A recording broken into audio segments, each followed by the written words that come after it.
Classificação indicativa. Livre para todos os públicos.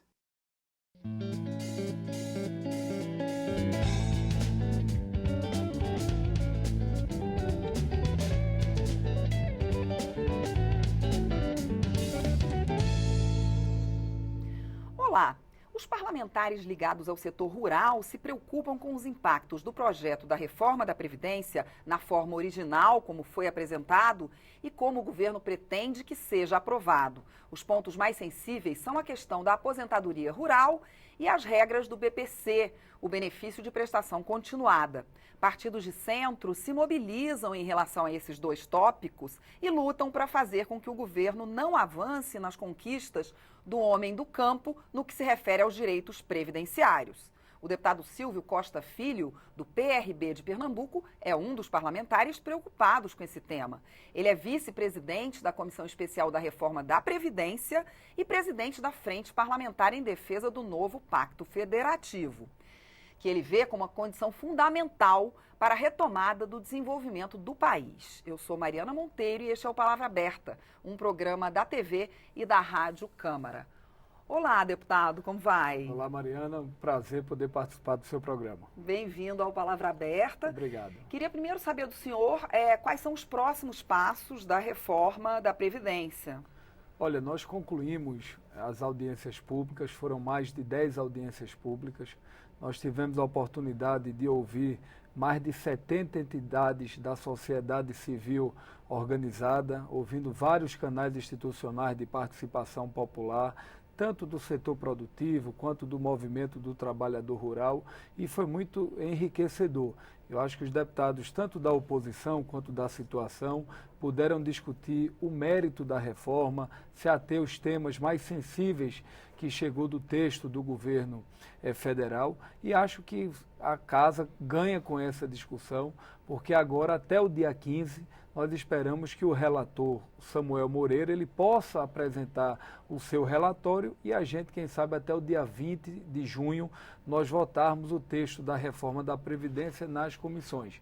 Eu tenho conversado com o presidente Rodrigo Maia, com outros líderes. A nossa expectativa é que a gente possa votar já na primeira semana de julho o texto da reforma da Previdência aqui na Câmara Federal. Primeiro turno no plenário. Em primeiro turno no plenário e quem sabe já na primeira quinzena nós fazermos primeiro e segundo turno, aprovarmos essa matéria e a partir daí ela seguir para o Senado. Isso, julho? Isso em julho. Eu vejo que é uma bela... Mas tem um recesso. Tem um recesso, mas eu acho que antes disso, todo o esforço nosso vai ser no sentido de nós votarmos essa matéria agora na primeira quinzena de julho. Eu tenho colocado sempre, Mariana, que essa é uma bela oportunidade, através da reforma da Previdência, da reforma tributária, do novo Pacto Federativo, do Congresso Nacional, se reencontrar com a sociedade. Eu acho que é importante, independente do presidente da República, o Congresso gastar suas energias com um debate de fato que produza, que traga resultados para o país. E acho que essas reformas são fundamentais para a retomada do crescimento. Eu digo sempre, eu sou homem de centro, eu defendo os programas sociais. O Bolsa Família é um programa importante, o Pronatec, o ProUni, o Minha Casa Minha Vida, o Luz para Todos, todos são programas importantes.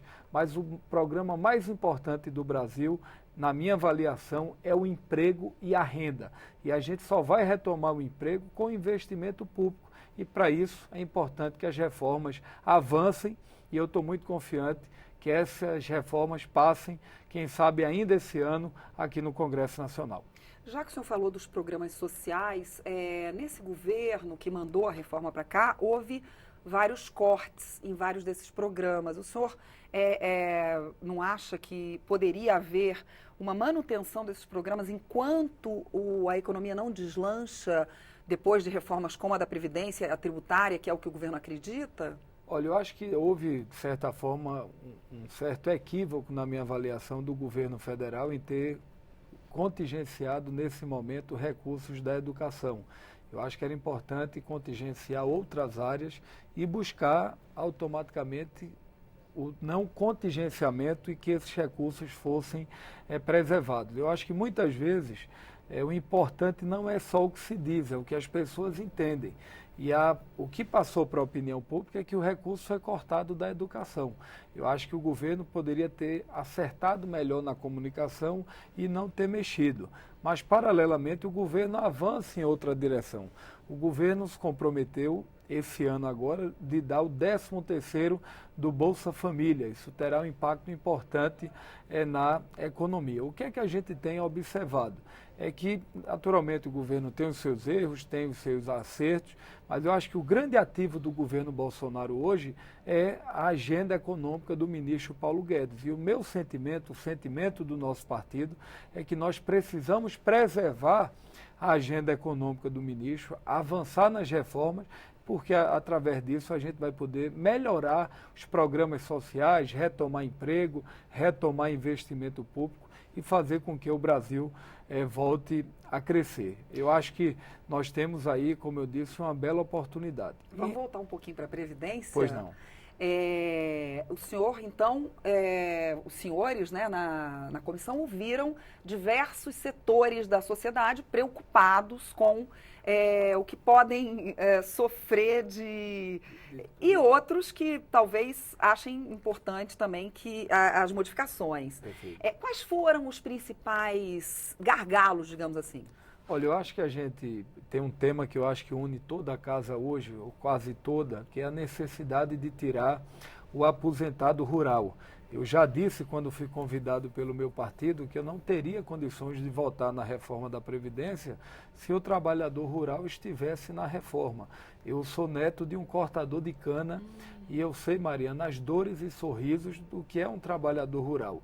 Segundo a situação do BPC, aquele que nunca trabalhou e chega aos 65 anos, ele recebe a aposentadoria. E recebia 1.000 e passaria a receber 400 agora. 400, isso. Então a gente tem, na minha avaliação, que deve ser ao final retirado do texto ou ser melhor discutido, é a aposentadoria rural, o BPC, as regras de transição passarão por algum ponto de equilíbrio. Eu penso que a questão da desconstitucionalização, a questão da capitalização deve ficar para outra etapa na reforma, até porque... O senhor acha que já há consenso sobre isso? Eu acho que já há um consenso nessa direção.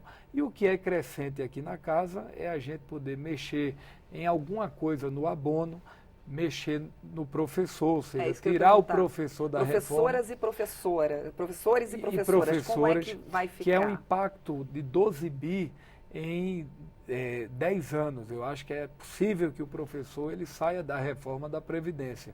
E o que eu tenho sentido aqui na casa é que partidos como Cidadania, como o próprio PR, como o próprio PRB, entre outros, já entendem que a reforma da Previdência nos estados e municípios devem ficar sobre a responsabilidade de estados e municípios. Até porque nessa reforma de 1.236 trilhão, nessa potência fiscal, estados e municípios não estão. É uma conta à parte. Os estados têm um déficit de 97 bi na reforma de Previdência e as capitais e municípios têm mais em torno de 20 bi. Então, o que está sendo discutido e é crescente, que essa é até uma forma da reforma avançar mais rápido e ser votada para ser aprovada, é que parte dela ela fique aí sobre a responsabilidade dos estados e municípios, cuidar do professor, cuidar do militar e do servidor, porque cada estado tem sua peculiaridade, cada estado tem sua radiografia social, tem sua situação previdenciária. Então, eu acho que essa agenda é algo crescente aqui na casa. Isso está sendo colocado no âmbito desse novo pacto federativo, no qual o senhor também está muito ligado, porque é presidente da frente parlamentar? Olha, eu fui vereador do Recife, 3 vezes deputado estadual. Eu sou, Mariano, municipalista convicto. Eu acho que o futuro do Brasil, ele não está apenas aqui em Brasília, ele está, sobretudo, nos estados e municípios. E o que é que aconteceu? De 88 para cá, antes da Constituição de 88, 70% do que se arrecadava ficava nas mãos de estados e municípios e 30% nas mãos da União. Agora se inverteu. 60% fica nas mãos da União e 40% nas mãos de estados e municípios. E às vezes a burocracia ministerial, a burocracia governamental atrasa investimentos e há uma grande concentração. Também tem uma inaptitude de certos municípios de mandar os contratos para receberem o dinheiro, Também, mas eu acho que falta uma descentralização. A gente tem defendido o quê? Que 60% fique nas mãos de estados e municípios e 40% nas mãos da União. É isso que a gente está desenhando no novo Pacto Federativo. Por quê? Uma diferença grande, né? Porque na hora, Mariana, que o prefeito e o governador ele tem mais recursos, ele pode automaticamente fazer mais investimentos em infraestrutura, porque é o que alavanca a economia, obras de infraestrutura, construção civil, descentralizadas e, paralelamente, a questão dos programas sociais. Eu acho que na hora que o prefeito e o governador ele tem mais recursos, ele pode atacar o problema social na ponta. Até porque a gente vive, de fato, são nas cidades e são nos estados. Então, eu acho que se a gente conseguir avançar no Pacto Federativo, na Lei Candir, na cessão onerosa, no Fundeb, no ISS, nos consórcios públicos, eu acho que a gente tem uma ampla agenda que dialoga com o Pacto Federativo, que vai fortalecer muito nesses próximos anos. Esse é um desejo do ministro Paulo Guedes, eu tenho sentido que é um desejo do governo federal. Nós criamos já um grupo de trabalho, Ministério da Economia, Casa Civil, Câmara, Senado e municípios e estados, discutindo a proposta para encaminhar aqui ao Senado e à Câmara e a gente se debruçar sobre essa pauta, que na minha avaliação é importantíssima para o país. O senhor acha que isso é uma pauta para o segundo semestre? Uma pauta para o segundo semestre, mas que tecnicamente, internamente, esse grupo de trabalho já está trabalhando para apresentar algo minimamente consensual, mas algo de fato, uma proposta eficiente, objetiva e que traga resultados ao país. Deputado, o nosso tempo é curto, eu agradeço muito. Os dois temas são muito longos. Verdade. A gente volta a conversar num outro dia. Muito obrigada pela sua presença aqui. Sou um admirador seu, quero lhe parabenizar pelo programa e sempre que convidado estarei à disposição. Tá certo, muito obrigada. Eu conversei com o deputado Silvio Costa Filho, do PRB de Pernambuco, sobre Previdência e Pacto Federativo.